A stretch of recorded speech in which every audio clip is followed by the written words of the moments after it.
Hey guys, we're in Kitsilano, British Columbia, Vancouver. I'm here with Jamie at City Cycles. Hi. Dude, this is awesome. I've been to your other shop. It's in Surrey, right? It's in Surrey, yes. You've got a great show floor here, a bunch of different brands, and we're looking at Cube, which is one of my favorite Bosch powered electric bike brands, in part because they offer great value, but there's a huge range of products. So it's not just like one or two, and I think this really demonstrates that well. We're looking at the Cross. So I'm really focusing in on the Cube Cross Hybrid Pro 400, but then they also have the Cube Cross Hybrid Race 500. The difference is 500 watt hour battery, a little bit higher end spec on this, 11-speed drivetrain with the Shimano Dior XT. It's got the Shadow Plus. It's going to be a little bit lighter, a little bit nicer shifters and stuff. But otherwise, very, very comparable, maybe very similar frame. The colors are a little bit different. And I love that the fenders are actually color matched. In this case, we've got this like platinum with green and everything. Over here, it's this satin, almost a matte black with some blue accents. And there's a trapeze style mid-step frame. Just tell me who buys this. Why do you guys carry these? Yeah. Well, actually, surprisingly, we sell a lot of the trapeze frame, and that's really customers that want that ease of getting on and off the bike. Yeah. And their Cube frames tend to be a little bit taller, a little bit larger, so it kind of broadens out the amount of people that can actually fit on the bike effectively and be comfortable. So we can do a good standover height and good fit.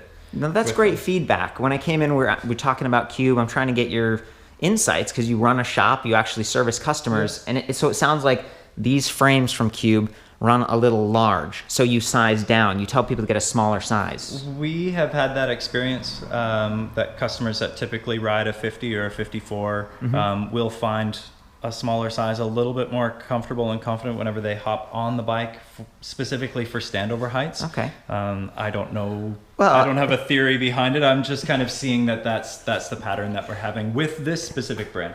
And they have like 5 frame sizes for this. This must be one of their more popular models because there are so many. And this is the 46. This is the smallest. So you've got the lower step, going to be a little easier to put your leg through. And I noticed that there are rear rack bosses. So if you add a rack, a lot of times you have a trunk bag or panniers and you're trying to swing your foot over and you're clinking it into you're hitting your shin. Yeah. So that's, I actually think it's, you sell these to like men and women alike? It's both men kind of and unisex? women are starting to, get it into the trapeze frame. It's been okay. I agree with you. I think that the trapeze frame is something that is approachable. It's still kind of sporty looking, and you leave room for the Bosch battery because it has to click down like this versus Shimano or some of the others that slide out to the side.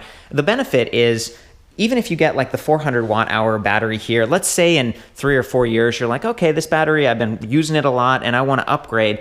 You could get the Bosch Powerpack 500 and install it on there. It works. They're interchangeable. Yes. And I think that's wonderful. And actually the weight difference is not too much. So this is 5.4 pounds versus 5.7 pounds on, and again, there's a little bit of sticker stuff going on here to make it blend in, but I wanted to compliment how well Cube has created this little rubber cover for the battery charging port. You can charge these batteries on or off the frame, and I just feel like this it's a little bit more water resistant. The other things that are nice about this is you've got like a sealed bottom bracket. You've also got this sealed headset. So it's 1 1/8 straight up top there. And we were talking about some of the other brands. I was cruising around the show floor. If we go over here to like the Easy Motion bike, this one, it's got a tapered head tube and it's a little bit more off-road oriented. Actually, maybe not. Are these the stock tires? They're kind of a hybrid. Okay. I was looking at this like maybe this is I don't know. What is this? The Cross? This is the Cross. Okay. This is bringing us to another interesting conversation. This is the Cube Cross, and it's actually more like a cross bike. Can you just tell me what that is? What is a cross bike? Cyclocross is a style of bicycle, and this would be very similar to an actual cyclocross bike that you'd be buying. Cyclocross bike will typically have road handlebars with off-road tires. Okay. This is going to be more of that kind of hybrid comfort base with the flat bars. For somebody that's commuting, it's a very comfortable style of bike, and it's something I think a lot of people are really comfortable in, that mountain bike geometry. So this is getting close to that, but it's still going to give you that upright feel. Absolutely. And you've got some comfort touch points here, like these ergonomic grips. They're not super fat. They're a little bit more like mountain style, even the tread on them. And then you were talking about the tires. I really like these, the Schwalbe Smart Sam. They've got reflective sidewalls because you might be riding it in the city and kind of commuting, but they're still knobby. Still knobby. You're not going to lose a lot of efficiency with the knobby tire. It's going to give you that benefit of doing some dirt trails, some gravel roads. A little bit on the way home, maybe you can kind of wander off and have some recreational riding in the trails on your commute. And it just kind of widens the use of the bike. And the other piece that makes some comfort, this is a Celly Royale saddle. It's Cube branded. Cube does a lot of that. They've got the heavy kickstand, Cube branded, adjustable. Without a tool, you can just spin that to prop the bike up. I appreciate that when I'm doing reviews because I want the bikes to look nice and be kind of like that 90-degree angle. Hydraulic disc brakes, 180 millimeter front, 160 rear. So you're actually getting excellent stopping power, adjustable length, or I guess reach on these levers. So if you do get like the 46 centimeter and you've got smaller hands or you're wearing gloves, you can bring them in a little bit. And then back to this suspension fork. This is a little bit more basic. SR Suntour NEX, there's no lockout, there's no preload, compression, none of that. It's just a suspension, 63 millimeters of travel. And then we come over here and we've got the NCX, but this one does have a lockout and it's remote. So when you're riding along, if you're a heavier person, I've heard some people say like they feel the bike kind of bobbing when they're riding, and you could just lock it out when you're on pavement on this model. Yes, you can lock it out, and it's also air adjustable as well. For your weight. So you can, if you do feel that bob, you can really adjust this to, and I'm spinning here forever. There you go. No, it's all right. Easily adjust it with a shock pump to fine tune that fit and feel. Yeah. But just having the benefit of being able to lock it out whenever you want is great. Whenever it's adjusted properly, most people will always ride with it on. Yeah, and especially an e-bike because you're not standing up. It's all about comfort. So. Yes.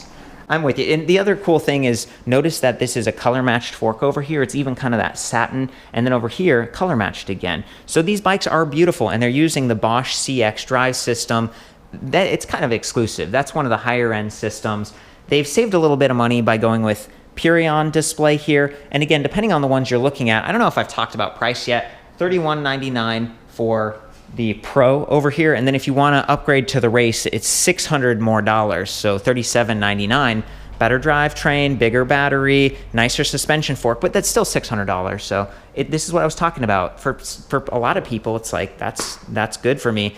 Bosch offers this 2-year comprehensive warranty, and that pretty much carries over to the bike. And I think Cube has like a 5-year frame or something. So very nice. Again, kickstand pretty far back and out of the way, so if you're pedaling backwards like this or walking out of your garage, you're not going to collide.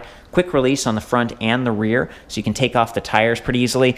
And when I was younger, I used to toss bikes into my car and drive to my friend's house or whatever. I would take the wheels off, and of course the battery, I didn't have an e-bike back then, but I would take the battery off to lighten it up. This is 50.4 pounds. I actually weighed this one. This is the diamond frame. And I just think, be kind of careful. This one doesn't have the fenders installed yet, but imagine you took the wheels off, you turn the bar so that it's going to lay flat in your trunk. That fender is still on there, and it's still a little bit fragile. So just be careful. The scenarios I'm thinking of are like you're commuting downtown, you lock the bike up. Yeah. This has a quick release seat post. This has quick release wheels. Make sure you get a cable and like use a U-lock. And it does have a bell. I noticed that. That's kind of a nice. What else comes to mind that I might be missing, or just any other thoughts that you have, Jamie? Yeah, really, a lot of people will replace the quick releases with locking skewers. Mm-hmm. And that's something that majority of commuters, anybody that's locking the bike up in public, is going to go through that process. Do you sell those? Is that like pinheads, or what do you have any? Not in stock? Not in stock. Well, that's okay. They're all on bicycles. They're out there. Yeah, they're out there. Very popular part. So yeah. I think that's anything else that comes to mind? I think that the Cross Pro is probably the best value that we've ever had in a bicycle with the Performance Line CX.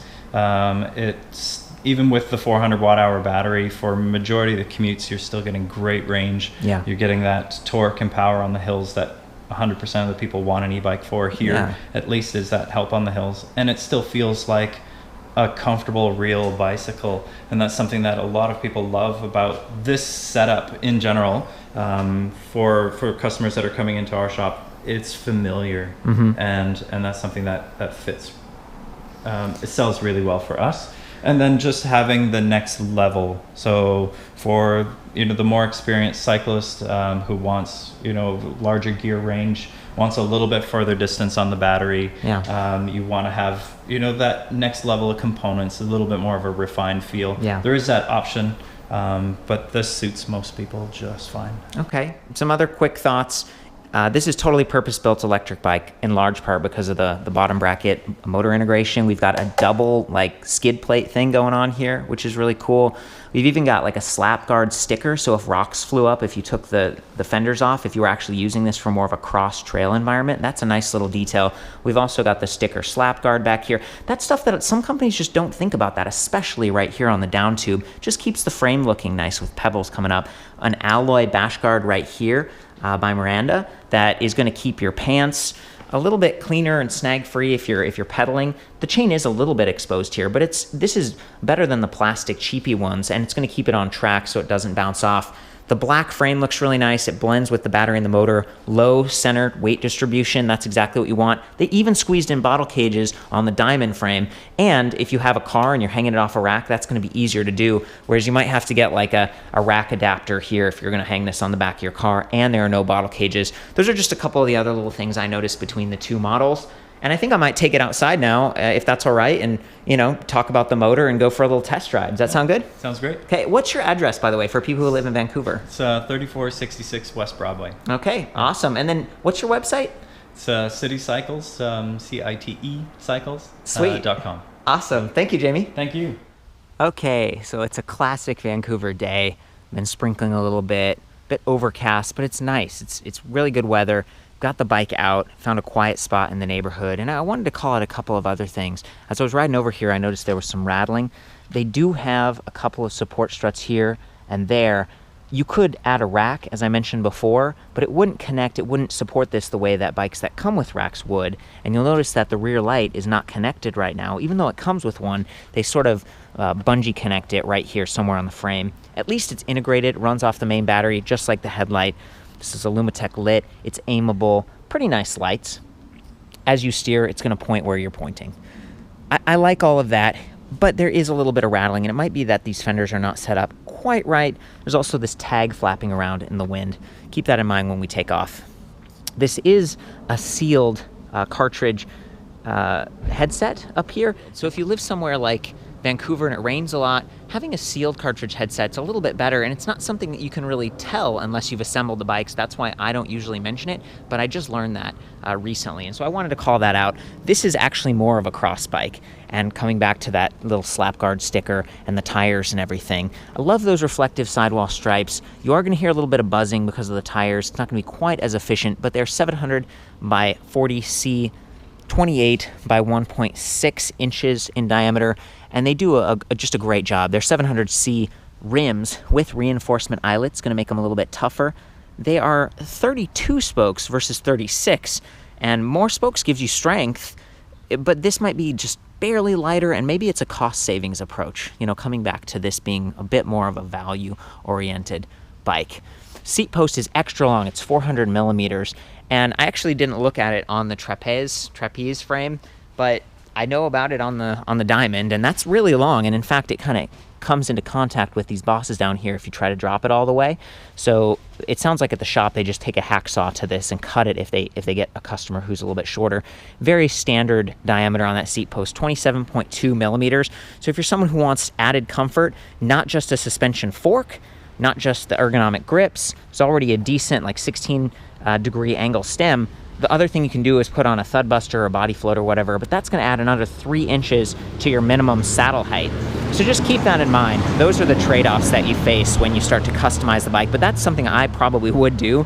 You look around here and the streets are kind of beat up where I'm at, and these tires just they don't have as much air. There's just not as much comfort that you're going to receive when you're riding through the neighborhood and going over those bumps. So keep that in mind. There's the 9 sprockets, 11 to 34 teeth, decent range, Dior. Okay, let's get up here. This is the Powerpack 400. You can easily take it off the bike, and there's a little handle at the top so you can carry it around without dropping. Love that. The Bosch Purion display, not my favorite, but it's definitely not the worst. I like the big Intuvia display. You can swivel it, you can take it off. You can't take this one off, so if you're parked at a bike rack, it get scratched, and just take the weather a little bit more over time. The Intuvia also has a micro USB built into the side, and this one looks like it does, but you can't actually plug anything in and get power. That's just for diagnostics and software updates. Okay, this also has like a walk mode button at the bottom. You press it, and then you press the plus, and look, it moves itself. And that's so that, let's say you added that rack and you're trying to climb a big hill up your driveway or out of a cellar. It's nice that they didn't disable that, as Trek has and some of the other brands. So I love that. And also because walk mode's enabled, they're going to be able to upgrade this software-wise to the EMTB mode if you want.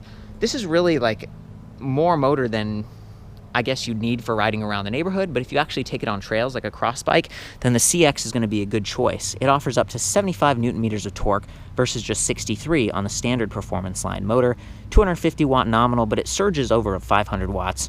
It's just super efficient. It's listening to this magnet and sensor for rear wheel speed, pedal cadence, and pedal torque 1,000 times per second. It's just built so nicely into this frame in particular. It's just, you know, I like the way it looks, and it's very, very responsive. So that's that 15-tooth chain ring over here. It spins 2.5 times for every single crank arm revolution that you pedal. And what that means is it's spinning faster, and actually as you're pedaling, there's a little bit more noise being produced because there's a gearbox in there. This is a bit controversial because see how close it brings the chain to that chainstay. Also in parts of Europe when it's really wet and muddy, and maybe even here in Vancouver, this is a big wall right here for mud to get stuck to, and then the chain can start to suck up like this. They call that chain suck. And we don't have, on the XT version, we were talking about the race, the upgraded model, that one has the one-way clutch, so you can tighten the chain and keep it from getting kind of sucked and bouncing so much. Depends on how you plan to use this bike. I don't think it's a huge problem. It's just something I've heard about from the really extreme guys who are literally like riding in mud for miles and miles, get a little bit of chain suck. I'm going to try to demonstrate that gearbox, just the sound. So when I pick this up, pedal it, I guess it's actually pretty quiet, but see how fast that chain ring is spinning compared to my pedal cranks? So that's the conversion I was talking about. So we're back up here at the display panel. They've got a little sticker. I might just peel this back for a moment. Speed, it's in kilometers per hour right now. If you wanted, you can hold minus and then tap the power button and it changes to miles per hour, which is what I'm more used to. We've got a 5-bar battery indicator. It'd be nice if that was percentage. And then we've got our trip meter. We hold minus for a second more. We got our total odometer. Hold it again. Range, so that actually estimates how far we can go based on battery capacity and the last mile of riding that I've been doing, and the level of pedal assist. So I just arrowed up to sport and range is 21, arrowed up to turbo, range drops down to 18. A lot of times I'll ride in eco or tour mode, and eco says 57 miles. So I mean, I estimate something like 20 to 55, 60 miles, depending on your weight, your load, the conditions. There are a lot of factors. This is still one of the most efficient bikes, and as Jamie said, even with the Powerpack 400, this bike really gets the job done well. And then you can hold that plus button to activate or deactivate the lights. So I just turned them off. And I'm gonna turn them right back on for safety. One of the other things I've complained about with the Purion before is that these buttons just don't seem as responsive, but I was pushing near the bottom. You wanna push near the top edge. That's where the clicking happens. It's more exact, and you do have a tactile, kind of a clicky feel. Still, it's just not quite as good as the Intuvia in my opinion, and you can pay more and your shop can upgrade it and put the Intuvia on there if you want. So that's nice. Also, we were talking about the battery charger that this comes with. A lot of the Purion bikes, the more affordable ones, they only give you a 2 amp battery charger versus the 4 amp that comes with the Intuvia bikes. So that's another thing. It's just going to take a little longer to charge your bike, but that charger's like 1.2 pounds versus 1.7. So here we are, I'm just pedaling along, I'm in tour.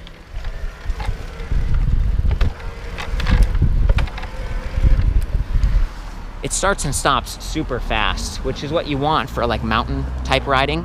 And then there's a big hill up there. So that's where we were gonna go. I was gonna stop halfway up and show you, I have a knee injury, so for me, starting is the biggest deal. And on a mid-drive bike, you really need to arrow down, or I guess shift down to a lower gear to empower the motor. And when you do that, you hear the motor more because it's spinning faster, but you're also giving it a mechanical advantage. which makes it easier to climb for both of you. So here's the hill. Look at this thing. It's pretty intense. And I'm just gonna kind of pedal up. Again, I'm in Tour, which is the second level up. You can start to hear it straining.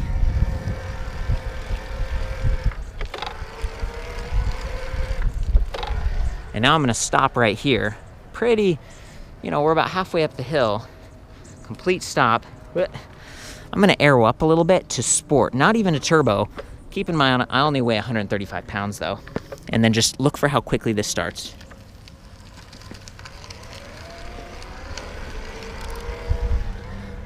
No problem. I still really don't feel like I'm having to exert myself much, and we're going right up the hill.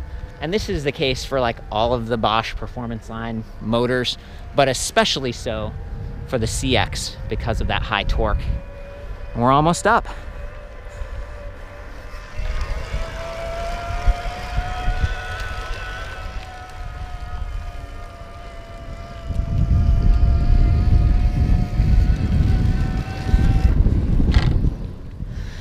It also has shift detection, so as I'm changing gears, the motor's kind of listening, and it has a little gap every millisecond that sort of listens, and it's like, oh, okay, are they shifting? And it lets it shift a little smoother so it doesn't, bust up your chain and your sprockets. I think that's about it. That's the Cube Cross Hybrid Pro 400. They call all of their electric bikes hybrid because it's like human and electronic brought together. Hybrid is also a way to describe certain types of bikes, so it can be a little bit confusing.